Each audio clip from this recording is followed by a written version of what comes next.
Earlier this month, Factorio was released in its 1.0 edition after 4 years of early access. The game's official release has brought with it a load of new players as well as a horde of returning players to the game. Seeing the new release, I came back to the game after a year or two of not playing it. It was at this moment that I had made my mistake. You see, Factorio has the surprising ability to make you lose track of time. One second, it's early in the morning and you decide to start a new game, and the next, it's 2 a.m. and you're breaking out spreadsheets to find exactly how many solar panels you're going to need to feed your ever-expanding horde of logistics robots until your head explodes in a smoking heap of sadness and efficiency. What makes Factorio stand out from other games is its lack of a proper purpose. Where in most games you have a linear objective like saving the princess or solving some puzzle in a sadistic robot's testing facility, Factorio is just a game where you build a factory. Sure, you could argue that building a rocket is Factorio's goal, but my rebuttal would be that you can keep playing after that, as many players do, building massive complexes capable of launching mini rockets all at once. This means that the player isn't motivated by a tangible goal. This lack of purpose allows players to assign their own goals to the game. In order to find the source of Factorio's addictive qualities, I looked at the game's origin. The game stemmed from a mod for Minecraft that allowed players to build their own factories. Minecraft, like Factorio, has no real goal, and like Factorio, it is incredibly fun and addicting to play. Following this logic, I asked myself what else sets these games apart from other survival games. For one, both have a building aspect to them. In Factorio, you build things like belts, assembly machines, or inserters to build things, whereas in Minecraft you have stairs, blocks, and slabs, and any other combination of those you can think of. It was at this moment I understood what made Factorio so addicting to play.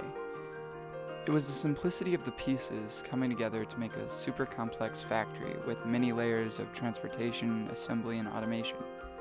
The core gameplay loop of Factorio is to automate the production of something, unlock something else, and use the thing you just automated to automate new things. While you're playing, it can seem repetitive working on tiny systems, but as you continue to do this, your factory continues to expand into an incomprehensible mess of belts and automation. By limiting your focus to one thing at a time, Factorio breaks down the problem of building a massive factory by giving it to the player in smaller chunks. If you think about it, your factory is a lot like a living thing, with each piece being a cell. Belts, trains, and logistic robots are like the veins, arteries, and blood cells.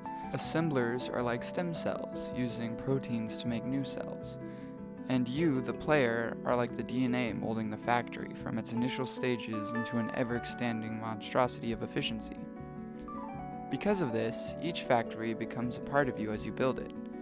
This also means that each factory is unique to the player, and no two are the same. Which brings me to Factorio's community, a group of people that are able to build wondrous things from the simplest of pieces. Some of the blueprints in Factorio are simply fascinating. One notable project I saw was an automatic self-replicating factory called Grey Goo. The players have automated everything, to the point where they've even automated playing the game itself. In 1970, a mathematician named John Conway created a game called Life. It was a simple game involving a grid with black or white squares called cells. A white cell was considered alive, and a black cell was considered dead. Using this simple premise, Conway created 4 simple rules for the game. Those being 1. Any cell with fewer than 2 neighbors dies. 2. Any cell with more than 3 neighbors dies.